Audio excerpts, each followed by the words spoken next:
The flames raged like a living beast, devouring everything in their path. The oxygen processing facility, the lifeline of the Voltari colony, was now a towering inferno, spewing thick black smoke into the sky. Panic had spread across the city like wildfire. The Voltari, a fragile, amphibious species, had never faced anything like this before. Their home planet was mostly covered in water, and fire was something they had only read about in ancient records. Now, it was a nightmare made real, and they had no way to stop it. Their technology was advanced, but it had never been designed to fight flames of this magnitude. The city's leaders stood frozen, their wide, glassy eyes reflecting the glow of the burning facility. Evacuation seemed to be the only option, but abandoning the facility meant certain death. Without it, the colony's oxygen supply would run out in days, leaving millions to suffocate. Desperation filled the air as distress signals were sent out, but there was no time to wait for help. The fire was spreading too fast. Then, through the chaos, a single voice cut through the static of the emergency comms. "This is Lieutenant Jake Carter, Galactic Fire and Rescue. Hold your positions. I'm going in." The Voltari turned toward the holographic display, confused. The name was unfamiliar. The species was even more so. Human. The word meant nothing to them. But as they looked at the live feed from the emergency landing site, they saw him, a tall figure in a thick fireproof suit, striding toward the flames like a warrior marching into battle. While the Voltari cowered in fear, this human showed no hesitation. To them, fire was an unstoppable force, a disaster beyond their comprehension. But to him, it was just another day on the job. Jake's heavy boots crunched against the scorched ground as he approached the facility. The heat was intense, but he had faced worse. Earth had its own hellish infernos, forest fires that consumed entire landscapes, city blazes that swallowed buildings whole. This was no different. His oxygen tank hissed as he adjusted his mask, his visor scanning the structure ahead. The Voltari's voices crackled in his earpiece, warning him of the extreme temperatures, the collapsing corridors, the imminent reactor meltdown. He smirked. "Where I come from, we deal with worse every summer." Without another word, he stepped into the blaze. Inside, the fire was alive. It roared around him, licking at his suit, filling the air with a suffocating heat. Molten metal dripped from the ceiling, and the walls groaned as they threatened to collapse. The visibility was near zero, but Jake didn't slow down. His training took over. Years of experience guided his movements as he pushed deeper into the facility.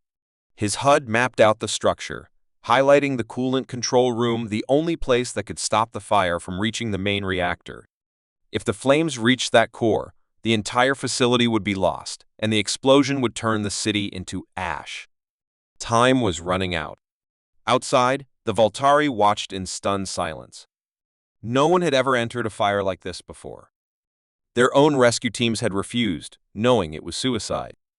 Their machines had failed, melting under the extreme heat. But this human, he was still moving. He wasn't just surviving, he was fighting. They had never seen anything like it. "How is he still alive?" one of the engineers whispered. The planetary governor shook his head, unable to answer. Inside, Jake reached the coolant control room, but the damage was worse than he expected. The main valves were jammed and the automated systems had failed. Thinking fast, he rerouted his emergency coolant tanks into the system, forcing the pressure back into the pipelines. The suppression units flickered to life, releasing a cold mist that began to slow the fire's advance. It wasn't enough to stop it completely, but it bought him time. He just needed a few more minutes. Then, the explosion hit. The shockwave sent Jake flying, slamming him against the control panel. His ears rang as alarms blared, the heat intensifying. The comms went silent. Outside, the Voltari gasped. The flames roared higher, swallowing the building in a fiery embrace. For a long, terrible moment, there was nothing but static. Then, his voice crackled through. "Still here." The relief in the control room was palpable. But there was no time to celebrate. The reactor was still unstable, and he had one last job to do. Ignoring the pain, he pushed himself up, his body protesting with every movement. He had to manually stabilize the power flow before the core ruptured. With steady hands, he bypassed the damaged circuits, rerouting the energy away from the reactor. The systems flickered, then held. The meltdown was stopped. But now, he had another problem. The exit corridors were collapsing, fire blocking every route. He had seconds to escape. Summoning every ounce of strength, he sprinted through the crumbling structure, dodging falling debris, jumping over molten wreckage. The last explosion ripped through the lower levels just as he dived out of the facility, rolling to a stop as fire erupted behind him. Smoke billowed around him, flames reaching for the sky. Silence. Then movement. Jake Carter stood, covered in soot, his suit scorched but intact. He exhaled, removing his helmet with a grin. Well, that was fun. The Volturi didn't know how to react. They had faced fire and despaired. But this human had marched into the heart of it and won. To them, it was a miracle. To Jake, it was just another job well done. From that day on, the Volturi told stories of the lone firefighter who defied the flames, who stood when all others ran. And across the galaxy, whenever fire threatened to consume a world, they all knew one undeniable truth: find a human. They do not fear the flames. The fire raged on, a furious storm of heat and destruction. The oxygen processing facility was still standing, but barely. The automated fire suppression systems had failed, and the flames continued their relentless march toward the reactor core. Every second brought the colony closer to disaster. The Volturi, watching from a safe distance, could do nothing but pray. Their bodies were not built for such an environment. Their soft amphibious skin would burn instantly in the fire's heat. Their lungs, adapted to a humid atmosphere, could not withstand the choking smoke. Even their most advanced drones had melted upon entering the inferno. To them, fire was not just a force of nature, it was an unstoppable nightmare. And yet, the human firefighter still stood. Jake Carter moved through the wreckage with the steady confidence of a man who had done this 1,000 times before. His fireproof suit was already scorched, his oxygen supply running low, but his pace never slowed. Every movement was precise, every decision calculated. He had been trained for this since his early years. Back on Earth, wildfires could consume entire forests. City fires could turn skyscrapers into rubble, and industrial explosions could turn the night sky into a second sun. But humans did not run from fire, they fought it. They studied it, learned its weaknesses, and developed ways to control it. To Jake, this was not an alien crisis. This was just another job. Behind the safety barriers, the Volturi leaders watched in silent disbelief. No one had ever entered a fire like this and survived. The planetary governor, his dark eyes wide with shock, turned to his chief scientist. "How is he still alive?" he whispered. The scientist shook his head, his fingers twitching nervously. "I do not know. The heat should have killed him minutes ago." Another explosion rocked the facility, sending a plume of fire into the air. The Volturi flinched, expecting to hear a scream, but instead Jake's voice came through the comms, calm and focused. "That was close, but I'm still here." He reached the lower levels of the facility, where the real danger lay. The reactor core was overheating, and without coolant, it would explode, wiping out the entire city. The control panel was damaged, wires sparking from the overload. He didn't have time to fix it properly. Instead, he reached into his emergency kit, pulling out a small canister of industrial coolant.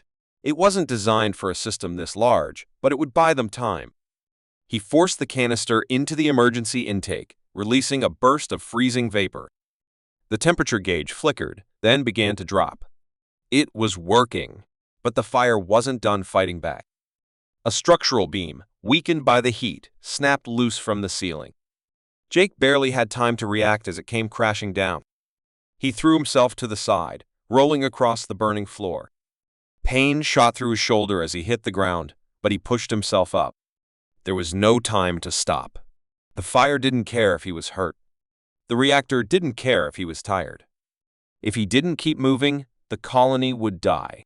Outside, The Volturi's fear was turning into something else, something they had never felt before. Awe.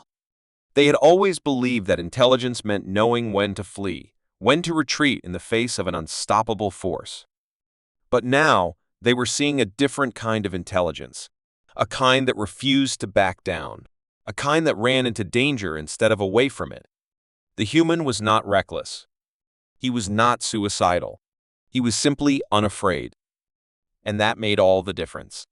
Jake reached the reactor's manual override station, his fingers flying across the controls. The core was still unstable, but if he could force a pressure release, he might be able to stop. The facility shuddered as the excess heat was expelled into space, cooling the reactor instantly. The crisis was over. For a moment, Jake allowed himself to breathe. Then he noticed something else. The fire was still burning, and the structure was collapsing. He had saved the reactor, but now he had to save himself. The main exit was blocked. He needed another way out. He scanned the facility, searching for a weak point. There, an old maintenance shaft, half melted but still intact. It was risky, but he didn't have a choice. He sprinted toward the shaft, dodging falling debris, his lungs burning from the smoke. His suit's filtration system was failing, and every breath felt like swallowing fire. He reached the shaft, but the entrance was partially sealed from the heat. Gritting his teeth, he pulled a demolition charge from his belt, planting it against the blockage. With a quick press of a button, the charge detonated, blasting open the passage. Without hesitation, he dove through, tumbling into the open air just as the facility's upper floors collapsed behind him. Silence. Smoke curled into the sky, the last embers of the inferno fading into the darkness. The Voltari watched, their hearts pounding, their breath held. Then, from the dust and rubble, a figure emerged. Jake Carter, his suit torn, his face smeared with soot but standing tall. He pulled off his helmet, running a hand through his sweat-soaked hair, and let out a breathless laugh. That was fun. The Voltari had no words. They had witnessed something impossible, something that defied every instinct they had ever known. A species that did not fear fire. A species that did not surrender to the inevitable. A species that stood against destruction and fought until the very end. From that day forward, the Voltari had a new legend to tell. A story of the human who walked into the fire and came back alive. And across the galaxy, wherever disaster struck, one phrase echoed through the stars: find a human. They do not fear the flames. The alarms blared through the massive space station, their shrill wail echoing off the metallic walls. Red emergency lights flickered, casting an eerie glow over the panicked faces of the XLR crew. The station, once a symbol of technological advancement, was now a death trap. A hull breach had occurred in Sector 7, and the emergency force fields were failing. The explosion had knocked out the station's artificial gravity in several sections, sending debris floating through the air like deadly shrapnel. The oxygen levels were dropping fast, and in less than an hour, the entire station would become a lifeless tomb. The XLR, a species known for their intelligence and precision, were completely paralyzed by fear. They had calculated every possible solution, analyzed every variable, but every outcome led to the same result: total failure. They were doomed. Then, a voice cut through the chaos, firm and unwavering. I need a full status report. Now. It was Commander Daniel Hayes, the only human aboard the station. Unlike the XLR, he didn't freeze in panic. He didn't waste time running simulations that all ended in failure. He acted. As the XLR stammered, struggling to respond, he was already strapping himself into his reinforced EV suit. His sharp eyes scanned the damage report flashing on the main screen. A massive chunk of debris had punctured the outer hull, and the station's automated repair systems were offline. If the breach wasn't sealed within the next 15 minutes, the force fields would collapse entirely, and the vacuum of space would claim everyone inside. He didn't have 15 minutes. Without hesitation, Hayes grabbed a high-powered plasma torch and a portable barrier generator. The XLR watched in disbelief as he sprinted toward the airlock. Commander, it's impossible. One of the engineers cried out. The outer section is completely exposed. The structural integrity is failing. Even if you reach the breach, the force of decompression will tear you apart. Hayes didn't slow down. He activated the airlock and stepped into the void of space. The moment he exited, he felt the station's failing gravity struggling to hold him down. The breach was massive, a jagged hole nearly 20 feet across, with metal twisted outward from the explosion. Through it, the darkness of space loomed, an endless void waiting to consume anything that dared to drift too close. Hayes pushed forward, his magnetic boots clamping onto the station's exterior with each determined step. The station shuddered beneath him, another warning that time was running out. The force fields flickered, a sign that they were about to fail. With practiced hands, he placed the portable barrier generator at the edge of the breach. It hummed to life, flickering weakly. It wasn't strong enough. The damage was too extensive. Hayes gritted his teeth. If the barrier failed, everyone inside would be dead within minutes. He didn't come this far just to watch them die. He activated the plasma torch, the bright blue flame cutting through the cold darkness. He had to reinforce the hull manually, welding emergency plates over the breach to stabilize the barrier's field. Inside the station, the Acceleri watched the live feed in stunned silence. They had expected the human to fail. They had expected him to retreat, to accept the inevitable. But he didn't. Even as the hull trembled beneath him, even as another explosion rocked the station, he kept going. His movements were steady, controlled. He wasn't afraid. He wasn't even hesitating. He was battling the impossible. A sharp warning beep filled his helmet. Oxygen levels were critical. He had minutes left before his supply ran out. He ignored it. Sweat trickled down his face as he sealed the last section, his fingers moving with desperate precision. The force fields flickered one last time, then held. The breach was sealed. The station was stable. The Acceleri broke into frantic chatter, their disbelief turning into astonishment. The calculations had been wrong. The odds had meant nothing.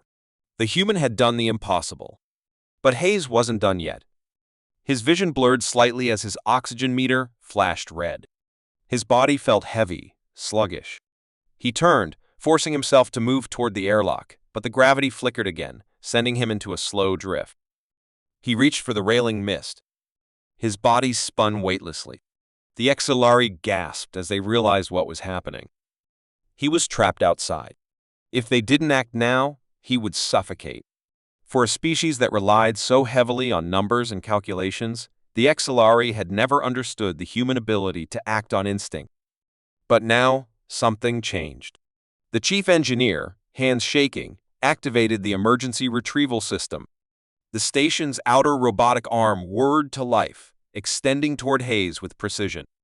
He reached out, barely conscious, his gloved fingers brushing against the metal. Then, with a final burst of strength, he grabbed hold. The airlock hissed as it sealed shut behind him. Hayes collapsed onto the cold floor, gasping as fresh oxygen flooded his helmet. The Acceleri surrounded him, their usual reserved expressions replaced with something unfamiliar admiration. The chief scientist, who had insisted survival was impossible, looked at him with wide, awestruck eyes. You should not be alive," he whispered. Hayes let out a weak chuckle, pulling off his helmet. "Yeah, well, humans have a habit of doing the impossible."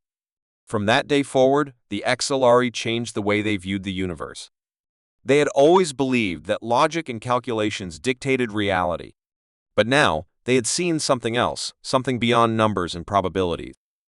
They had seen determination. They had seen defiance. They had seen a species that refused to accept defeat. And across the galaxy, when faced with impossible odds, one phrase began to spread among the stars: find a human. They do not surrender. The battle was already lost. The remnants of the Zargath defense fleet floated lifelessly in the void, shattered hulls drifting like silent tombs. The planet below burned, its cities reduced to nothing but smoldering ruins. The enemy, the Kral Dominion, had come in overwhelming numbers, their warships blocking out the stars. The Zargath, once a proud and noble race, had fought bravely, but bravery meant nothing against sheer firepower. Their leaders were either dead or captured, their armies crushed beneath the weight of an unstoppable invasion. Surrender was inevitable. No one could save them now. No one except the human. Commander Ethan Drake stood in the last operational warship, the Relentless, watching the chaos unfold. The ship's crew, mostly Zargath survivors, looked at him with hopeless eyes. They had no fuel reserves, no reinforcements, and no chance of survival. But Ethan was not the kind of man to accept defeat. He studied the enemy fleet, his mind working through possibilities at a speed that left his alien crew in awe. The Krall were arrogant. They had already begun celebrating their victory, their formation becoming sloppy. They had left a small gap in their blockade, a gap just big enough for one ship to slip through. The Zargath officers argued. It was suicide, they said. Even if they escaped, what could one ship do against an empire? But Ethan didn't care about the odds. He wasn't here to calculate survival rates. He was here to fight. If we run, we die later, he said, his voice steady. If we fight, we die now, but we might take them with us. His words sent a ripple of silence through the bridge.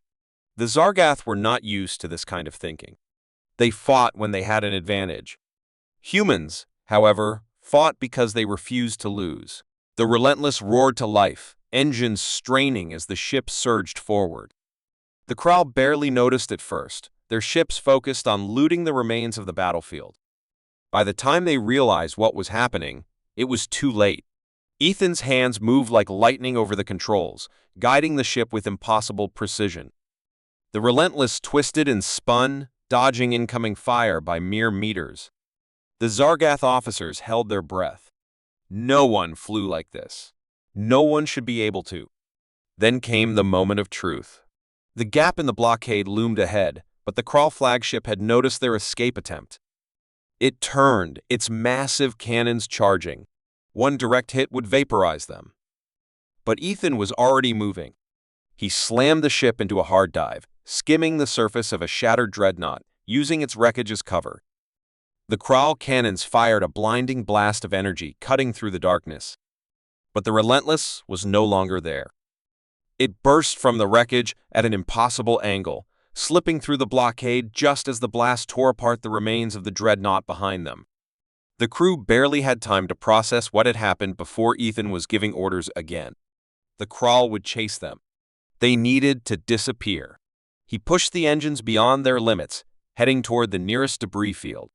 The ship groaned under the stress, alarms blaring, but Ethan didn't slow down. He wove through the field, dodging jagged wreckage with inhuman reflexes, leaving the Krall ship struggling to keep up. Finally, after what felt like an eternity, the enemy fell back. The Relentless was gone, but escaping was not enough. The war was still lost. Ethan knew that running wouldn't change anything. If they wanted to save the Zargath, they had to do the impossible. They had to strike back. He turned to his crew, their expressions a mix of shock and admiration. "We're not done," he said. "We're taking the fight to them." The plan was madness. A single ship, low on fuel and weapons, against an empire? The Zargath thought it was suicide. But as they listened to Ethan, they began to understand. He wasn't planning on fighting head-on. He was planning on making them bleed. Hit and run attacks. Sabotage. Cutting off supply lines. Turning their own arrogance against them. Humans, he explained, had won wars this way before. They had fought against impossible odds and won not by being stronger, but by being smarter. And so, the campaign began. The Relentless struck like a ghost in the night. Supply convoys vanished. Outposts exploded without warning. The Krall, used to easy victories, found themselves facing an enemy they couldn't predict. Every time they thought they had the humans cornered, the Relentless disappeared, only to strike somewhere else. Morale in the Krall ranks began to crack. Fear spread through their fleet. The message was clear: nowhere was safe. The legend of the Relentless grew. Other survivors, hearing of the resistance, began to rise up. The Krall found themselves fighting an enemy that refused to die. And at the center of it all was Ethan Drake, the last hope of the Zargath. He had turned a lost war into a firestorm of rebellion. One by one, the Kral ships fell. The empire that had once seemed unstoppable was now on the defensive. The Zargath, once a broken people, found themselves fighting back not because they had hope, but because they had seen something greater. They had seen a human who refused to surrender. And across the galaxy, the whispers spread. A single phrase, spoken in hushed tones by those who had seen the impossible happen. Find a human. They do not accept defeat. The flames roared like a living beast, consuming everything in their path. Thick, black smoke filled the air, turning the night into a suffocating nightmare. The towering buildings of Rex 9, one of the most advanced colonies in the galaxy, were now collapsing in fiery ruin. Panic spread through the streets as thousands of Exilari, the insectoid inhabitants of the colony, scrambled for safety. Their sleek exoskeletons glistened with sweat, their legs shaking in terror. The fire suppression systems had failed. The emergency response teams were overwhelmed. The evacuation routes were blocked by the inferno. The Exilari had never encountered a disaster of this scale before. They had no idea how to stop it. Their world was burning, and no one could save them. No one except for a single human.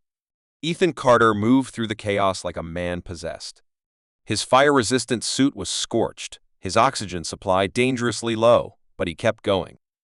His breathing was steady. His grip on the hose was firm. The Exilari didn't understand how he was still standing.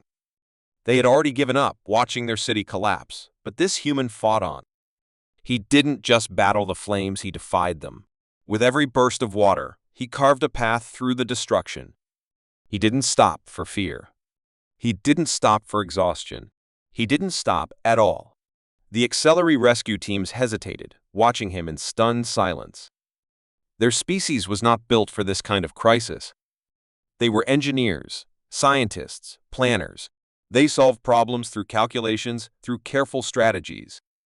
But this fire had torn through their calculations. It had ignored their plans. And so, they had frozen. But Ethan didn't freeze. He acted. And for the first time, they realized what that meant. A scream rang out, a child trapped inside a crumbling tower. The flames were closing in. The Exilari hesitated, their mandibles clicking anxiously. "It's too late," one of them murmured. "The structure is collapsing." Ethan didn't even pause. He ran straight into the burning building. The heat inside was unbearable. The walls cracked, the floor buckled, but he moved forward, pushing through the suffocating smoke. His visor flashed warnings: oxygen levels critical, temperature beyond safe limits, but he ignored them. His world narrowed to a single goal: save the child. He followed the cries, his boots crunching against the smoldering debris. The air was thick, toxic, but he pressed on. Then he saw her. A small Exilari girl, no older than 6, curled up in the corner, her large eyes filled with terror. Her delicate wings were singed, her tiny hands covering her face as the fire raged around her. Ethan moved without thinking. He pulled off his oxygen mask, placing it over her face. The girl gasped, her body trembling. "Hold on," he said, his voice calm despite the inferno around them. The building groaned. A support beam snapped, sending a wave of embers crashing down. Ethan shielded the child with his body, his suit burning as flames licked at his back. He gritted his teeth, pushing forward. The exit was close, but so was the collapse. If he hesitated, they'd both be buried. With one final burst of strength, he lunged through the doorway, diving onto the street just as the tower caved in behind him. The Exilari gasped, their antennae twitching in disbelief. Ethan lay there for a moment, his body smoking, his breath ragged. Then, slowly, he sat up, the child still cradled in his arms. She was alive. He had done it. A wave of emotion rippled through the crowd. The Exilari, who had stood frozen in terror, now surged forward, grabbing hoses, forming rescue teams, carrying the wounded. They had seen what one man could do, and now they understood. Fear wasn't the end. It was only a barrier, and barriers could be broken. The battle against the fire changed that night. It was no longer a retreat. It was a fight. The XLR, inspired by the human who refused to quit, pushed back against the flames. They worked together, not just with plans and calculations, but with determination. And slowly, hour by hour, the inferno that had once seemed unstoppable was beaten down. By dawn, the fire was out. The city was damaged, but not lost. The XLR, who had once believed they were helpless in the face of disaster, stood together, stronger than before. And at the heart of it all, standing amidst the ashes, was Ethan Carter. He didn't ask for recognition.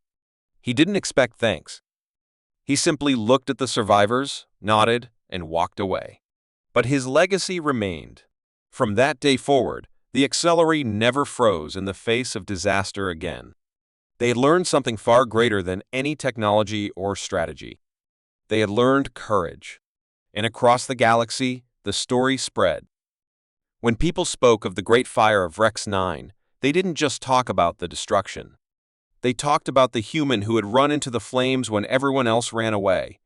Because when the fire came and hope was lost, there was always one species that stood against the impossible: humans. The ones who never stopped fighting.